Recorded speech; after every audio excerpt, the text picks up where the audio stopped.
Awalnya saya kan sebagai nasabah rajin, dan lama-lama saya dipilih jadi pengurus jabatan sebagai ketua bank sampah. Karena melihat lingkungan bersih, akhirnya jadi saya selalu giat untuk memberikan edukasi dan selalu hari-hari saya untuk sampah gitu. Kalau ada sampah saya kumpulkan, saya timbang, dan jadi akhirnya saya termotivasi untuk melihat lingkungan ini menjadi bersih dan lestari gitu. Kerjasama dengan Waste for Change, dapat produknya Aposkin, itu kadang-kadang yang dikirim sama nasabah itu berbentuk kaca, botol kaca, ada yang berbentuk botol plastik seperti cleaner atau segala macam, dan ada juga bekas kemasannya seperti kertasnya bungkus itu.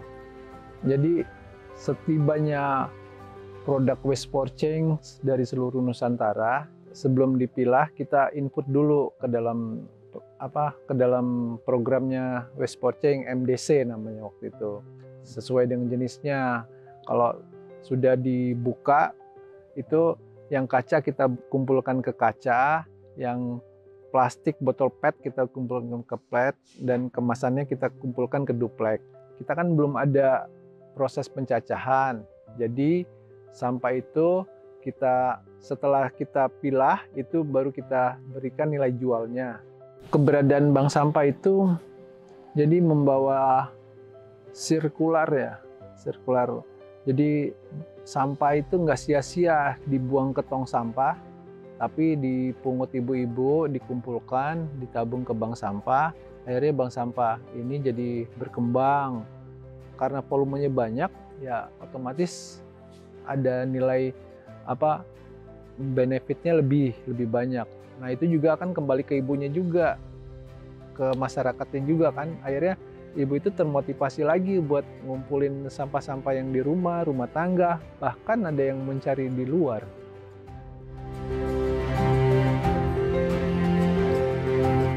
Nama saya Bu Wiwi. Saya mendirikan Bank Sampah Bapoce di wilayah Pesanggerahan bersama kembaran saya itu Bu Ani. Kami sama-sama mendirikan Bank Sampah Bapoce. Keseharian saya dalam kepengurusan di Bank Sampah Bapoce ini, saya sebagai sekretaris dan Bu Ani itu sebagai ketua. Jadi saya di sini sebagai pendata atau mencatat barang yang datang, lalu saya timbang, dan setelah penuh kurang lebih 2 minggu, tim kami dari vendor RBU akan mengambil barang ke kita.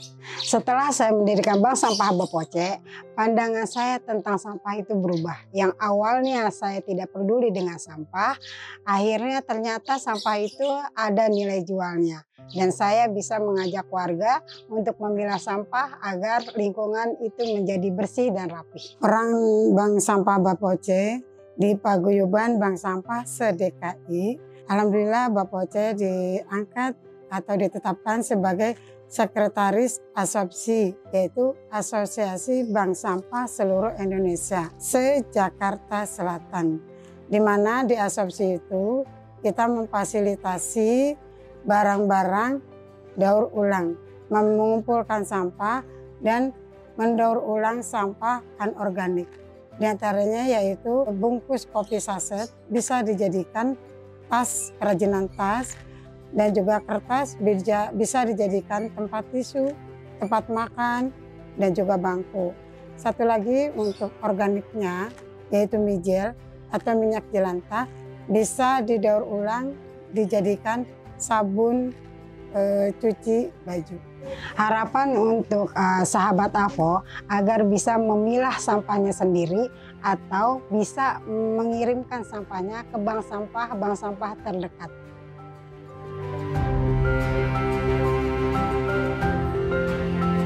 Jenis-jenis sampah yang kami kelola di Bank Sampah Kita Indonesia yaitu jenis plastik seperti PET, HDPE, LDPE, PP, dan juga kami bisa mengolah styrofoam. Kami sudah berpartner dengan Waste for Change sejak 2021, salah satunya melalui program Send Your Waste.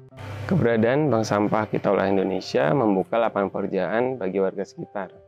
Kami mempekerjakan ibu-ibu untuk mensortir jenis sampah plastik dan mempekerjakan bapak-bapak untuk menimbang barang dan juga mengoperasikan mesin, sehingga kami dapat membantu perekonomian warga sekitar. Sampah anorganik yang kami terima di Bank Sampah Kita Olah Indonesia akan kami pilah lebih detail, seperti botol skincare yang berjenis plastik akan kami pisahkan tutup dan botolnya.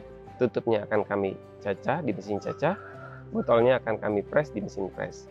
Sedangkan untuk jenis botol kosmetik yang ada kacanya, akan kami pisahkan kacanya untuk kami bawa ke pengolah kaca. Harapan kami untuk sahabat AVO agar dapat mengelola sampahnya dengan bijak, dengan tidak membiarkan sampahnya hanya berakhir di TPA, tapi dapat memberikan sampahnya kepada bank sampah terdekat.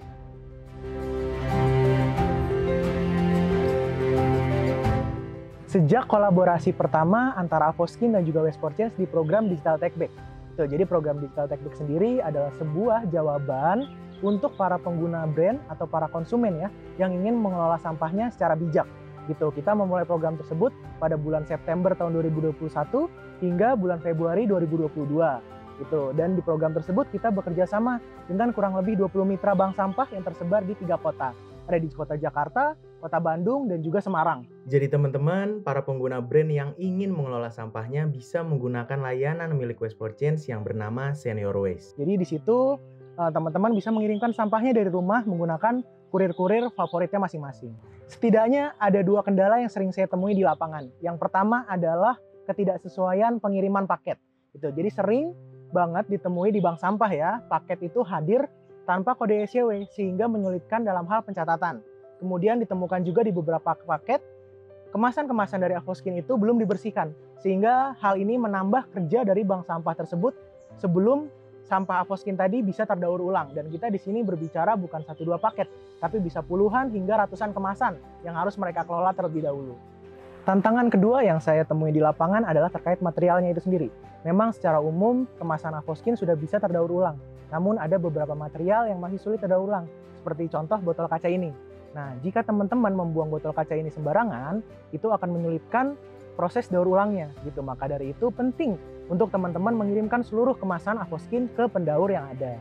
Tentu aja ada, karena memang program ini kebetulan adalah momen pekerjaan pertama saya yang berhubungan dengan persampahan gitu. Karena di program tersebut saya berperan sebagai pendamping bank sampah yang dimana tugasnya adalah untuk berbicara, menginformasikan, dan menghubungkan kebutuhan program dengan rekan-rekan bank sampah gitu. Tapi kemudian ketika saya di lapangan, saya sadar gitu, bahwasannya tugas utama saya adalah untuk mendengarkan mitra-mitra kita yang bank sampah itu tadi.